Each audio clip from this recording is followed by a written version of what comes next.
Giling na natin siya guys. Yan carrots, celery kasi wala pong kinchay. Tsaka lagyan ko na din po ng itlog guys. Isama ko na din guys. Tsaka asin guys. Paminta.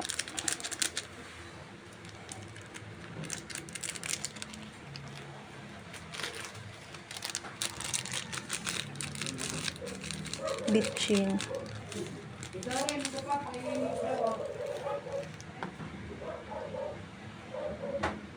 Tsaka cornstarch guys. Pagsama-samahin ko na siya guys. Bago natin guys. Tan ko pala ilagay yung ano guys. Yung sibuyas guys at saka konting bawang. Gilingin ulit natin siya guys.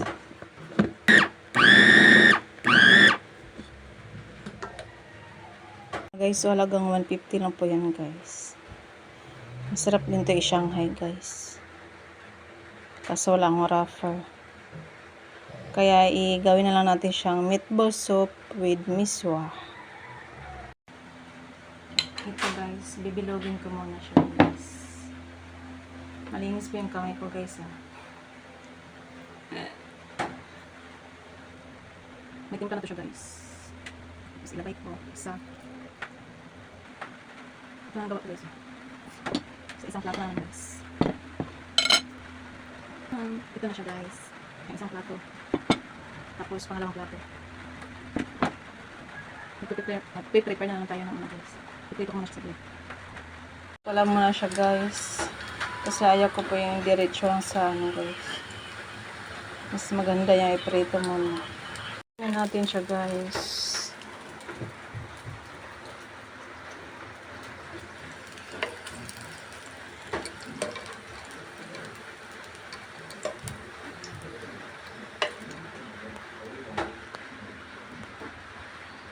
Ayan na po lahat guys. Yung mga luto guys.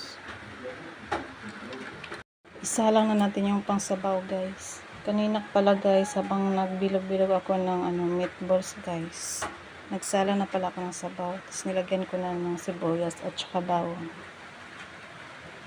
Ayan guys, isalang na natin.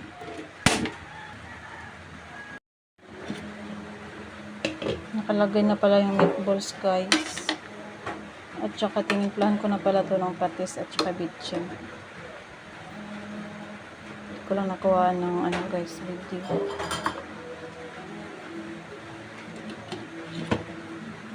At saka ilagay ko na yung patola guys.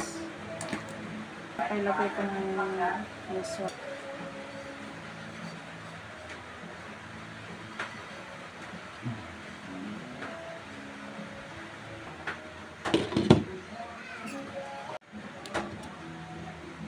Ayan na guys.